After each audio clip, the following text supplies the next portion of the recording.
Muy buenas amigos, el día de hoy tenemos un tema interesante, análisis de varianza ANOVA en sus distintas modalidades, de un factor, diseños de bloque y multifactorial. Comencemos explicando lo que es la ANOVA de un factor. Buenos días, tardes, noches, cuando sea que estén viendo esto. Mi equipo y yo les vamos a presentar el tema de ANOVA, ya sea unifactorial, por bloques o multifactorial. Mi equipo está conformado por Maldonado Sánchez, Emilio Alberto, Muñoz Espinosa, Melissa Eugenia, su servidora, y Vázquez Ramírez, Jonathan. Primero que nada, vamos a desarrollar el contexto histórico de la ANOVA. La ANOVA fue desarrollado en 1918 por Ronald Fisher, quien era un estadístico y biólogo. Él primeramente lo desarrolló para analizar el efecto de distintos niveles de fertilizante en las cosechas. Bueno, se le dice ANOVA por sus siglas en inglés, Analysis of Variance, pero pues se le conoce también como análisis de varianza o también se le puede decir como ANOVA de Fisher. Bueno, ahora sí, ¿qué es esto? ¿Qué es el ANOVA? Bueno, el ANOVA es un conjunto de modelos estadísticos utilizados para comparar grupos de medidas normalmente empleados para establecer semejanzas y diferencias entre tres o más grupos distintos. A través de la ANOVA se puede establecer un análisis para evaluar comparativamente resultados en distintas clasificaciones, para que de esta manera sea posible calcular si los valores medios son iguales en los distintos grupos estudiados. ANOVA de un factor, también conocido como ANOVA unifactorial, es una técnica estadística que señala si dos variables, dependiente e independiente, están relacionadas en base a si las medias de la variable dependiente son diferentes en las categorías o grupos de la variable independiente. Esto quiere decir que señala si las medias entre dos o más grupos son similares o son diferentes. Si son similares, se cumpliría la hipótesis nula, y si son diferentes, se cumpliría la hipótesis alternativa. Podemos utilizar el ANOVA unifactorial si, número 1, solo se relacionan dos variables, la dependiente, que es la que se va a explicar, y la independiente, que es el factor. Y número 2, si la variable dependiente es cuantitativa y la independiente es categórica.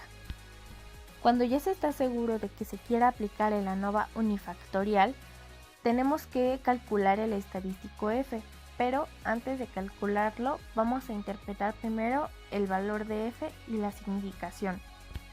Valor de F.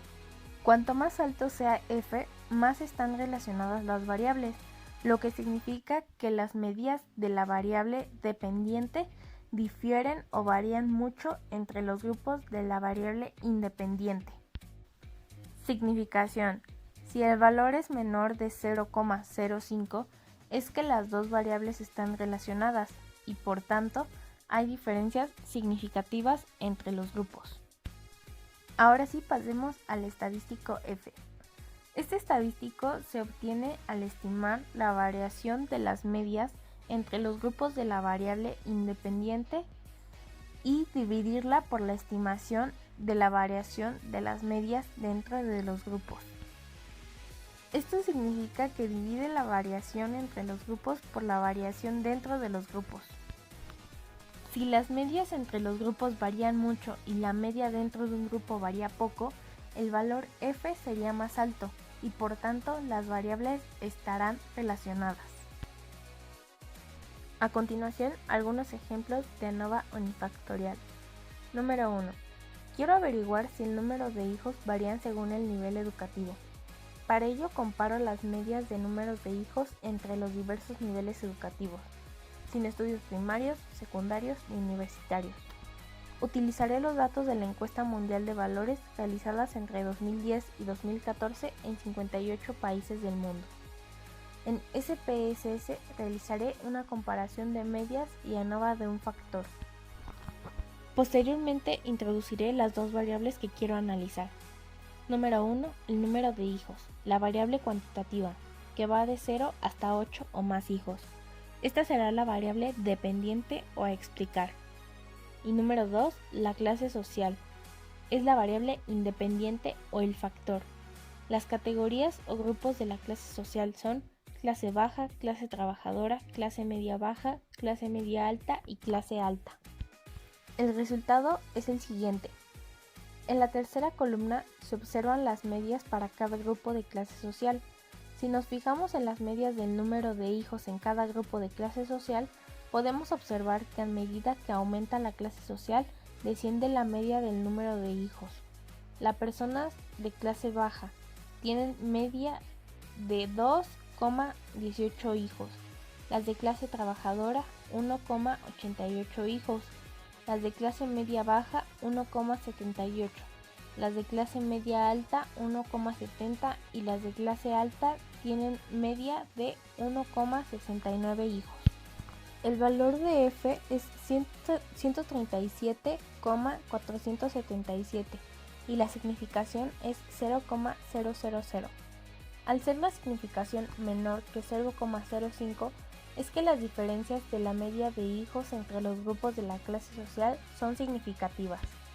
Aunque aparentemente podamos pensar que las diferencias no son exageradas, la decisión de si las diferencias son significativas no depende de nuestro criterio, sino de la significación de F. Ahora que ya vimos la explicación sobre ANOVA de un factor o unifactorial, es momento de pasar con el ANOVA por diseño de bloques. Vamos allá. En el diseño de bloques, a veces las unidades experimentales no son homogéneas. Pongamos como ejemplo cultivos o parcelas, pues en ellas pueden existir diferencias en función del tipo de terreno, la localización, el tamaño, etc. El diseño de bloques aleatorios es apropiado y eficiente para estas situaciones porque elimina las diferencias iniciales entre las unidades experimentales, permitiendo verificar las diferencias entre los promedios de X tratamientos en condiciones homogéneas.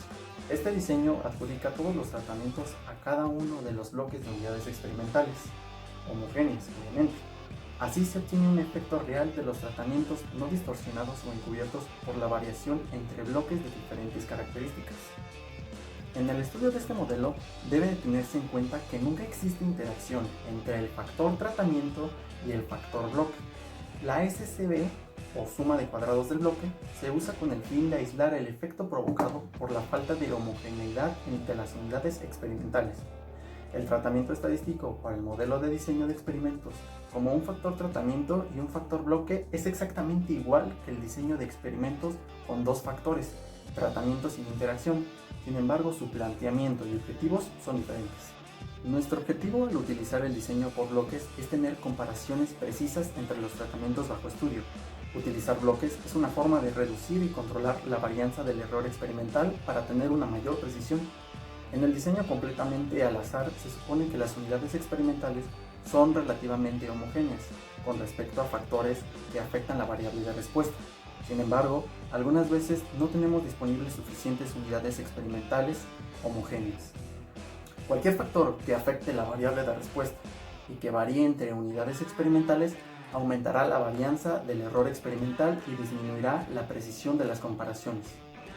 Factores como la edad, el peso, los animales, diferentes lotes de material, sexo de las personas y parcelas alejadas son ejemplos de variables externas a los tratamientos que pueden incrementar la variación entre las observaciones de la variable de respuesta. Veamos ahora algunos ejemplos de ANOVA por bloques. Número 1. Se diseñó un experimento para estudiar el rendimiento de 4 detergentes. Las siguientes lecturas de blancura se obtuvieron con un equipo especial diseñado para 12 cargas de lavado distribuidas en 3 modelos de lavadoras. En la tabla, del lado izquierdo podemos observar la columna correspondiente al detergente y a sus 4 tipos. Del lado derecho se encuentran los 3 tipos de modelos de lavadoras con sus correspondientes cargas de lavado. He aquí donde se puede identificar la variable de respuesta, en este caso es la blancura, y el factor controlado es el tipo de detergente. Por otro lado se plantean dos hipótesis, la hipótesis nula que argumenta que no hay efecto del tipo de detergente en la blancura de la ropa, y por otro lado la hipótesis alternativa que argumenta que sí hay efecto del tipo de detergente en la blancura de la ropa. Al efectuar las correspondientes operaciones, nos damos cuenta de que no existen diferencias en los tipos de detergente, con una confianza estadística del 95%. Ahora bien, notemos que en el texto del problema que se habla del uso de 3 modelos diferentes de lavadoras, dichas lavadoras, al ser diferentes, producen una variación que puede afectar en el análisis. Factor perturbador es un factor del diseño que probablemente tenga efectos sobre la respuesta, pero en el que no existe interés específico. En cualquier experimento, la variabilidad que surge de un factor perturbador puede afectar los resultados. Volvamos a nuestro ejemplo. Una vez que hemos realizado las operaciones correspondientes, podemos obtener la suma de cuadrados, el cuadrado medio, la razón de f y el valor de p. Se puede concluir que sí existen diferencias significativas entre los tipos de detergentes con respecto a la blancura. Una vez que realizamos nuestras operaciones, el paso que sigue es ordenar los grupos de detergentes por pares. Utilizaremos la técnica de LCD y no es el LCD que te metes. El LCD, también llamado método de la diferencia menos significativa, es una técnica para crear intervalos de confianza para todas las diferencias en parejas entre las medias de los niveles de los factores, controlando al mismo tiempo la tasa de error individual en un nivel especificado. De esta forma podemos concluir que el detergente tipo C es el que mayor blancura da, ya que presenta el mayor promedio significativo que los otros tres, como podemos observar en la tabla de la parte superior. Ahora bien, una vez que hemos hablado de ANOVA unifactorial y por diseño de bloques, es el momento de hablar sobre ANOVA multifactorial y sus características. ANOVA multifactorial. La ANOVA multifactorial es un análisis de la varianza donde se analiza la influencia de más de un factor o varianza explicativa. Para simplificar, se parte de una variable respuesta Y y dos factores, F1 y F2, aunque el test se generaliza fácilmente para incluir más de dos factores. Y JK hace referencia a la observación que ocupa el lugar K y con nivel I del factor 1 y J del factor 2. Esta ANOVA multifactorial se divide en dos, ANOVA con dos factores explicativos, sin interacción entre los factores y con interacción entre los factores, no son independientes. La interacción entre factores se produce cuando el efecto de un factor está influenciado por los niveles de otros factores, no son independientes. Este efecto puede ser estudiado de forma aislada. Si en el modelo la interacción es significativa, no puede realizarse pruebas de comparación múltiple, ya que el comportamiento de cada uno de los factores está distorsionado por el otro. Si no existe interacción, las pruebas de comparación múltiples estudiadas para la ANOVA simple siguen siendo válidas. Por último, veamos algunos ejemplos de ANOVA multifactorial. Un ejemplo del diseño ANOVA multifactorial es el utilizado en una prueba, en donde se evaluaron las resistencias a compresiones paralelas a las fibras de probetas de ensayo. Se tomaron en cuenta factores, niveles de factores, cuyos efectos sobre la resistencia a la compresión fueron evaluados. Estos factores fueron zona, que es el lugar donde fue creada la probeta, la sección de la misma probeta, inferior, medio, superior. Nudo, si la probeta contaba con un nudo o no. La variable dependiente fue la resistencia a la compresión paralela de las fibras. Dichas pruebas fueron para medir el nivel de confiabilidad mínima de las probetas. El análisis de la varianza multifactorial permite identificar la significancia estadística del factor sección sobre la resistencia a la compresión paralela de las fibras, con un valor de P inferior a 0.05 y con un nivel de confiabilidad del 95%. Los factores zona y nudo no produjeron efectos significativos sobre la resistencia. El nombre de análisis de varianza se basa en el enfoque en el cual el procedimiento utiliza las varianzas para determinar si las medidas son diferentes. El procedimiento funciona comparando la varianza entre las medias de los grupos y la varianza dentro de los grupos como una manera de determinar si los grupos son todos partes de una población más grande o poblaciones separadas con características diferentes. Sin nada más que agregar por el momento, eso sería todo de nuestra parte. Esperamos que el video les haya gustado mucho y les haya sido de utilidad. Recuerda comentarnos qué te pareció el video y eso sería todo. Hasta la próxima, amigos.